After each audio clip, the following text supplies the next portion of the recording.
Fala galera ligada no Pautas e Táticas, mais uma análise rápida de clube brasileiro e dessa vez vamos falar do Corinthians, do técnico Silvinho, que demorou a engrenar, chegou cheio de desconfianças, mas é mais um profissional dos mais de 60 que tem por aí no mundo do futebol que trabalharam com o Pep Guardiola, seja na época de jogador ou que foram comandados por ele, que é o caso do Silvinho, que estão trabalhando em comissões técnicas, em gerência do esporte, enfim, que ainda trabalham com o futebol e, obviamente, tem a influência lá do jogo de posição e da filosofia de jogo, né, espanhola, holandesa, que dominou o Barcelona durante tanto tempo. É claro, ele trouxe isso para o futebol brasileiro e acrescentou muito para o nosso futebol, está fazendo um time do Corinthians bastante interessante, que hoje está no G4 do Campeonato Brasileiro.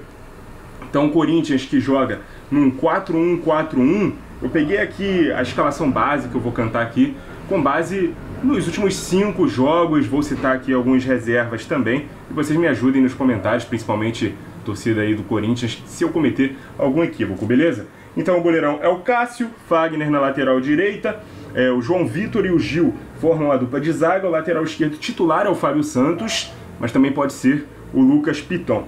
No meio campo é onde tem a maior número de trocas. Normalmente jogam Gabriel, Juliano e Renato Augusto, mas também pode ter o Cantígio, pode ter o Duqueiroz, enfim. Pelas pontas podem jogar o Gabriel Pereira ou o Gustavo Mosquito, o Corinthians também contratou o William para a posição. O Jô, meio que recentemente recuperou a posição de titular na posição de centroavante, porque o Renato Augusto é quem estava jogando como falso 9, e o Roger Guedes é o ponta pela esquerda. Então vamos lá falar um pouco sobre esse time do Corinthians. Começando com a saída de bola, que é uma saída sustentada, com troca de passes curtos entre os jogadores, quase todos eles sempre mantendo o posicionamento recuado no campo de defesa para poder dar essa sustentação e fazer com que o time sempre tenha opções de passe curto, né?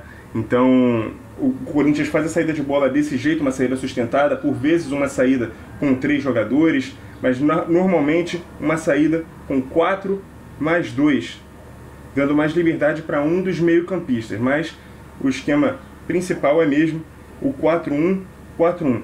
Essa troca de passes curtos ela pode gerar algumas reações do adversário.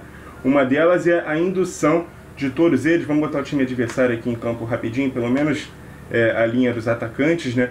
Induzir a saída de bola para um dos lados do campo. Então o Corinthians faz com que o time adversário seja induzido para um dos lados e vira rapidamente a jogada para o outro lado para poder encontrar uma progressão mais limpa, para poder encontrar um lado menos ocupado pela marcação do adversário, então fazer uma saída de bola com menos incômodo, digamos assim. Além disso, uma das armas que o time do Corinthians tem para poder fazer essa progressão de jogo é o João Vitor, que é um zagueiro que conduz muito a bola, principalmente até a linha do meio campo, faz muitas inversões e também é muito bom no passe mais agudo, no passe mais direto para o ataque. Então essa saída de bola dele é realmente muito corajosa para ele poder fazer esse tipo de jogada. Quando o time já está no campo de ataque, vamos ilustrar aqui pelo lado direito, é muito comum ver a equipe trabalhando com a alternativa do terceiro homem. O que é a alternativa do terceiro homem? É sempre ter um jogador próximo da jogada formando um desenho de um triângulo. Para quê? Para que esse passe aqui não seja chamado passe falso, do lateral para o ponta recebendo a bola de costas. Então antes da bola chegar até aqui, o passe vem até o meio para que esse jogador possa se posicionar com as costas para a linha lateral e aí ele receba a bola em condição de progredir. A gente falou isso no vídeo sobre os laterais estarem desaparecendo no futebol.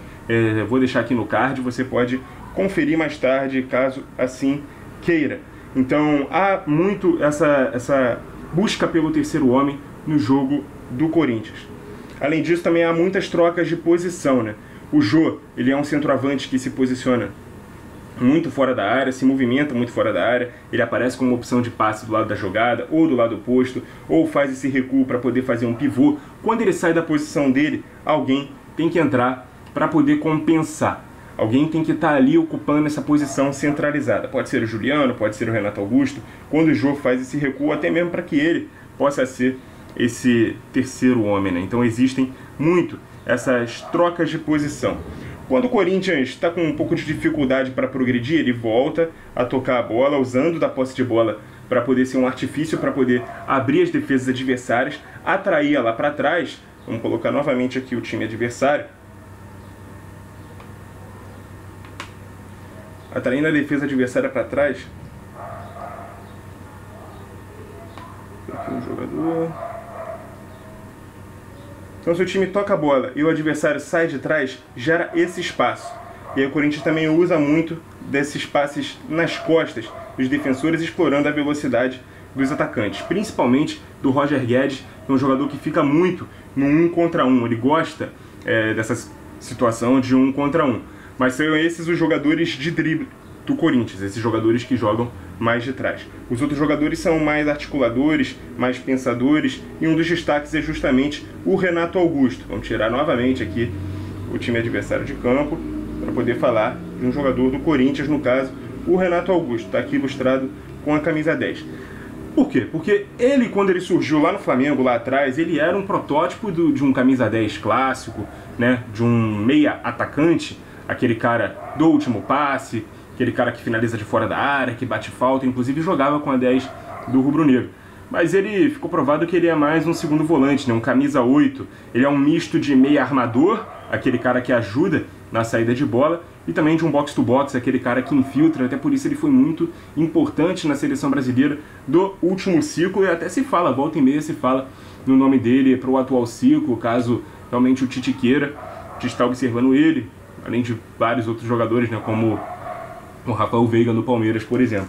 Mas o Renato Augusto é um jogador interessante também por isso. Problemas do Corinthians, principalmente na sua forma de se defender. E o Renato Augusto tem muito a ver com isso, porque ele é o termômetro para se o time vai marcar no 4-1-4-1 ou se o time vai marcar no 4-4-2, com ele ajudando o Jô aqui na pressão, ou quando ele mesmo estava de falso 9, ficava ele e mais um meio-campista para poder ajudar na pressão.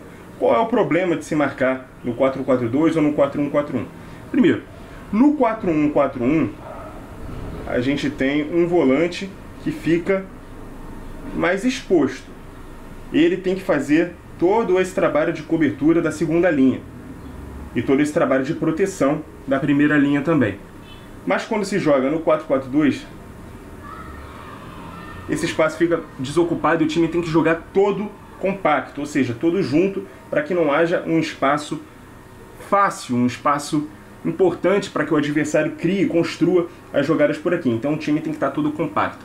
Quando o time está descompactado e um dos jogadores cochila na pressão da saída de bola, por exemplo, vamos supor que o adversário está saindo aqui com uma linha de 4 normal. Renato Augusto encosta para poder marcar com o Jô. A saída é pelo lado.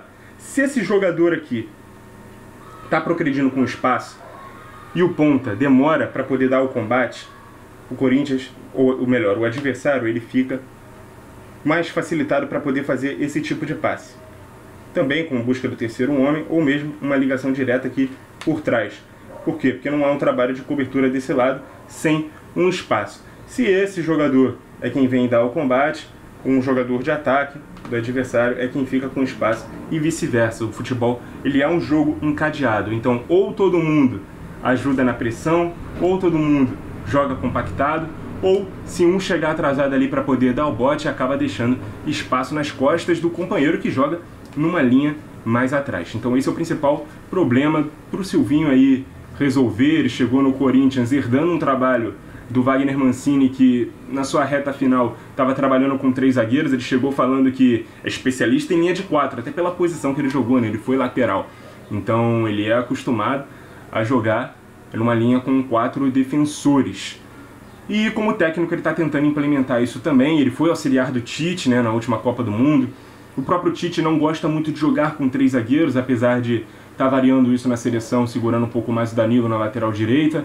Mas 3 zagueiros pesados ele não gosta, né? Porque ele acha que no confronto mano a mano ali com atacantes mais rápidos, os zagueiros sempre vão levar desvantagem. O Silvinho herda isso no trabalho dele. Ele não ficou tanto tempo assim no Lyon, quando foi contratado pelo Juninho Pernambucano, que tem um trabalho lá de direção de futebol. Confiou no Silvinho, tirou ele da posição de auxiliar da seleção brasileira. Não ficou muitos jogos e agora foi pro Corinthians. Ele que é ídolo como jogador, ou pelo menos é muito respeitado, tem uma carreira respeitada, e tem uma forma de pensar futebol bem parecida com o Tite, até por isso foi contratado. Muito se falava sobre o Campeonato Brasileiro que o Corinthians ia fazer, talvez brigar para não cair, e com alguns reforços interessantes, né, com o William, que nesse momento está machucado, Roger Guedes, Renato Augusto e Juliano. Deu uma envenenada aí na máquina do Alvinegro Paulista, e aí o time está brigando aí por vaga direta até na Libertadores, bem oscilando, vem contando com algumas falhas do Cássio ultimamente, tem esse problema defensivo para resolver, mas do meio para frente o time até que está conseguindo funcionar, vem aí de uma goleada, né, no clássico. Uma goleada não, mas uma vitória contundente, um 2-0 bem contundente, finalizando muito mais do que o adversário. Contra o Santos aí na última partida, se você está vendo o vídeo na data que ele foi lançado, estou gravando aqui no dia 24 de novembro de 2021. Enfim, Corinthians aí brigando por vaga direta na Libertadores. O que faltou aí de detalhamento na análise desse Corinthians? Pode acrescentar, pode discordar, vamos debater, vamos falar aí do Corinthians. Você, torcedor do Corinthians, acreditava que o time ia fazer essa campanha? Acredita que o time possa chegar à Libertadores? Quais são as perspectivas do Timão para você ainda nesse restinho de Campeonato Brasileiro? Muito obrigado a você que acompanhou o vídeo até aqui. Continue ligado no Pautas e Táticas. E até a próxima!